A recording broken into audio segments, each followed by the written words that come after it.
Imagine waking up before dawn in the biting chill of the Ludus, the Gladiator school. The rough straw beneath your back scratches at your skin, and the air is thick with sweat, stale food, and unwashed bodies. Bruises from yesterday's training throb with every movement. Here, you are not a man, but property, a tool for bloodlust. Your fate decided by the whims of others.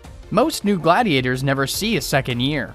Half die within their first 12 months, a number that hangs over you at every moment. As the first light creeps through the cracks, you brace yourself for another day in this unrelenting nightmare.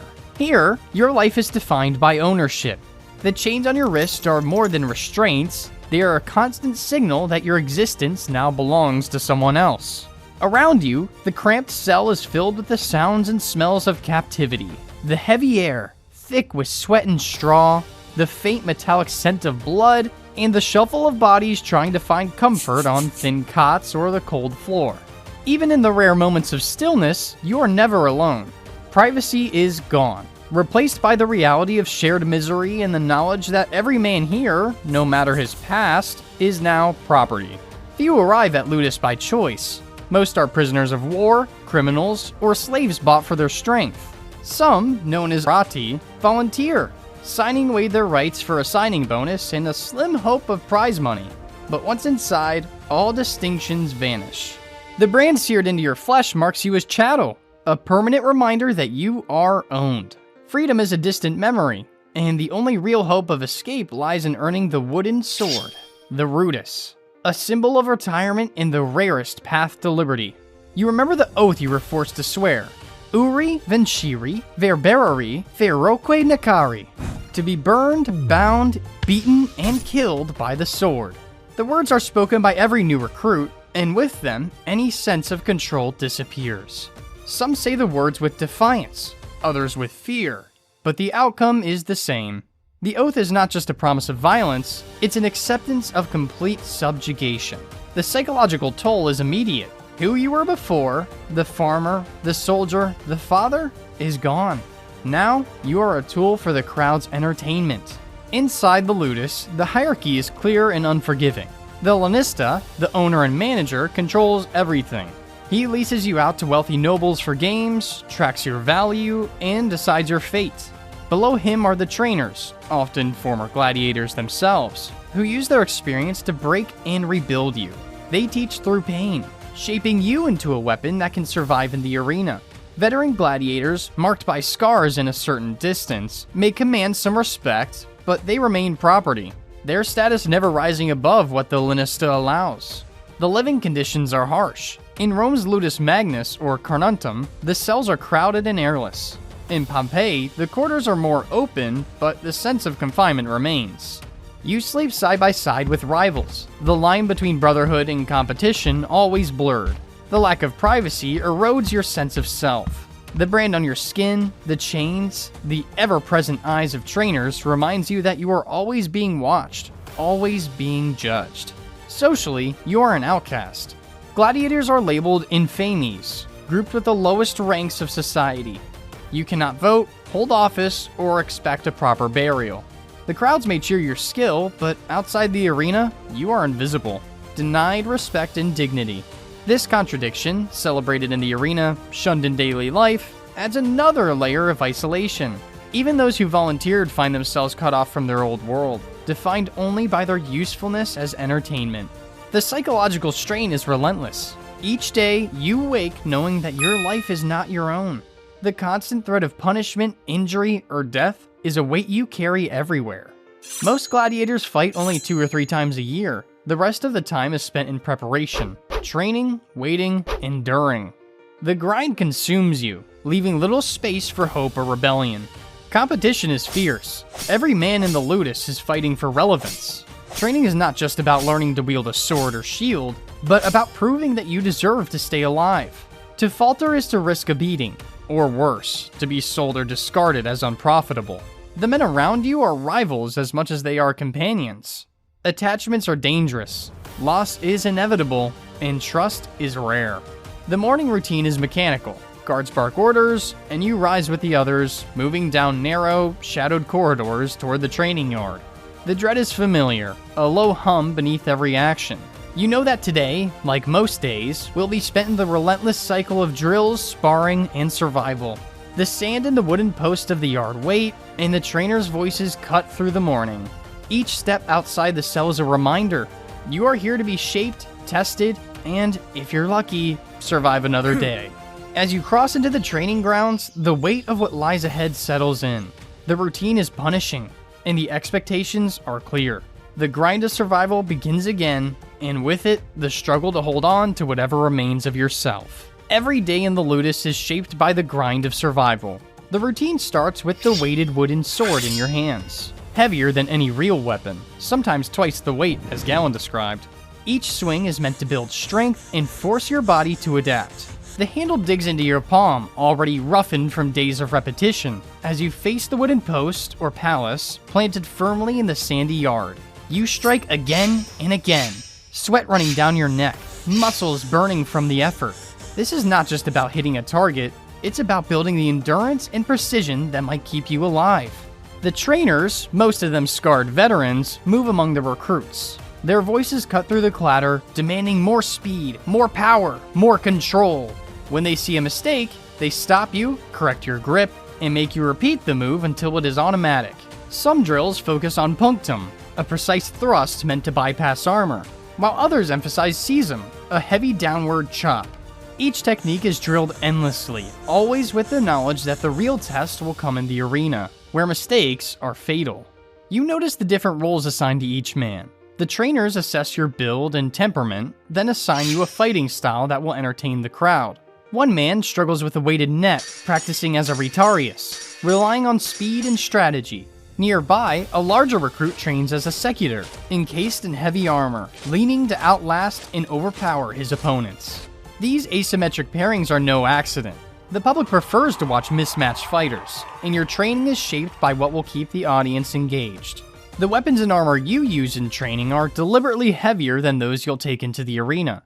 The shield strapped to your arm feels like a slab of stone, its weight designed to build your strength and stamina. Each time you lift it to block an imaginary blow, your shoulders strain under the load.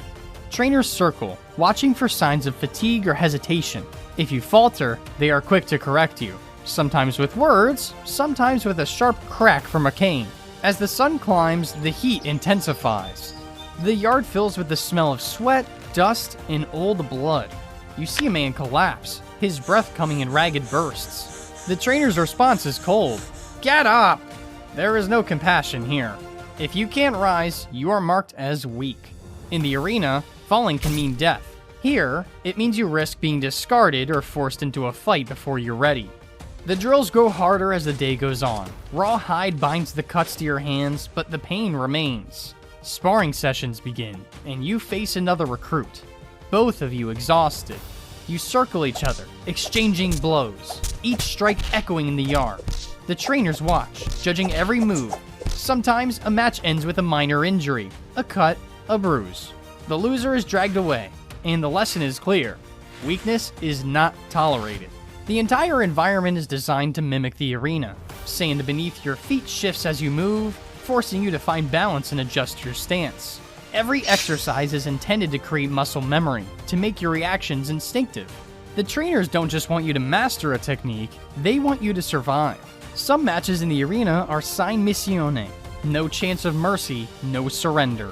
The drills prepare you for the reality that you might be thrown into such a fight, where only one man leaves alive. But the physical demands are only part of the struggle. There is a constant, unspoken fear among the men. One bad day, one misstep, and you could be judged unworthy. The Lanista might decide you're no longer a good investment, and your next fight could be your last. The pressure is silent but ever present, pushing you to keep going even when your body is ready to give out. By midday, your body moves on habit. The clang of weapons fades, and the trainer's voices soften. You've made it through another round of drills. There is no celebration, only a brief pause before the next task.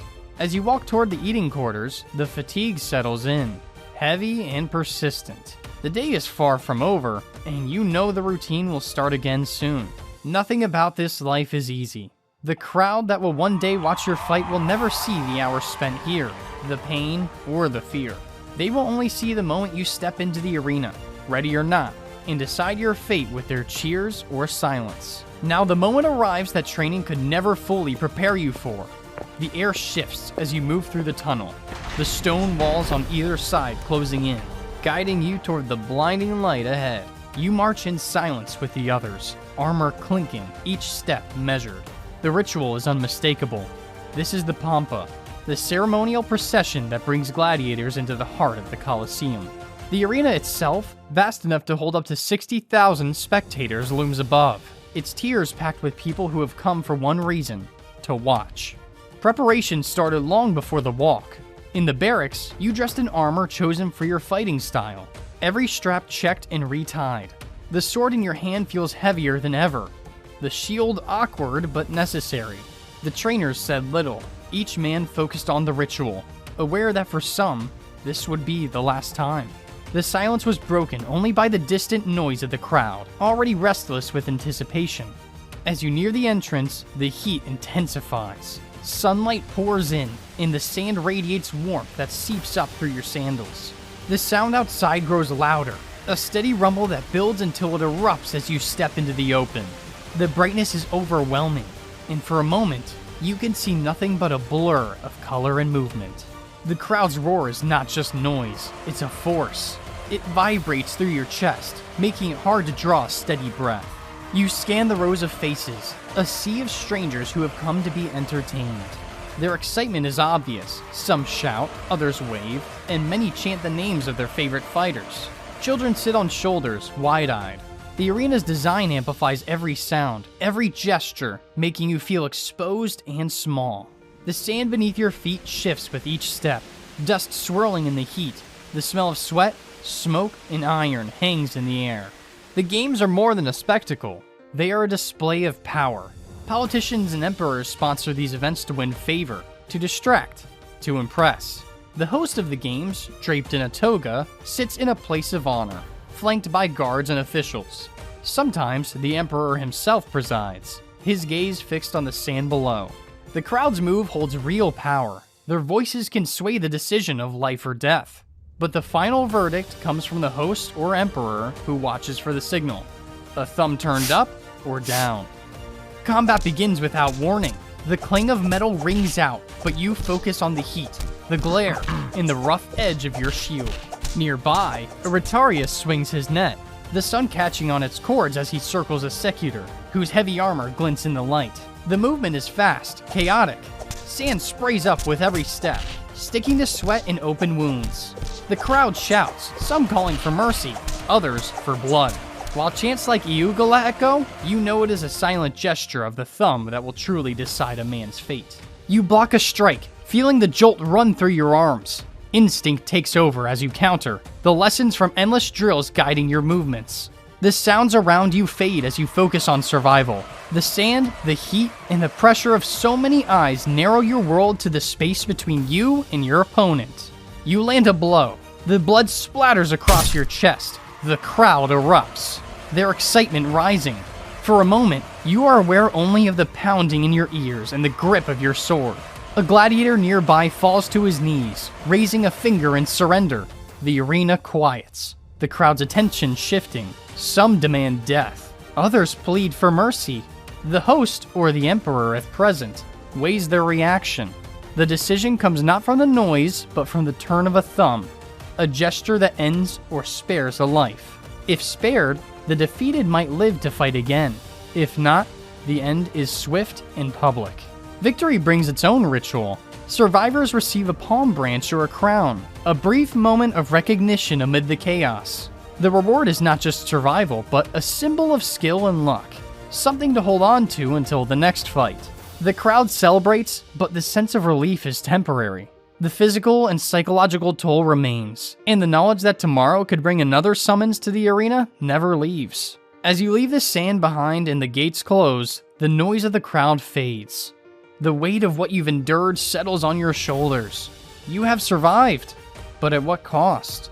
The spectacle is over for now, but its meaning lingers, raising questions about what has truly been gained or lost in the name of entertainment. Gladiators were more than warriors. They embodied a society that often valued spectacle over individual agency. Their lives, shaped by the loss of control and constant risk, mirrored Rome's willingness to turn courage and suffering into public entertainment.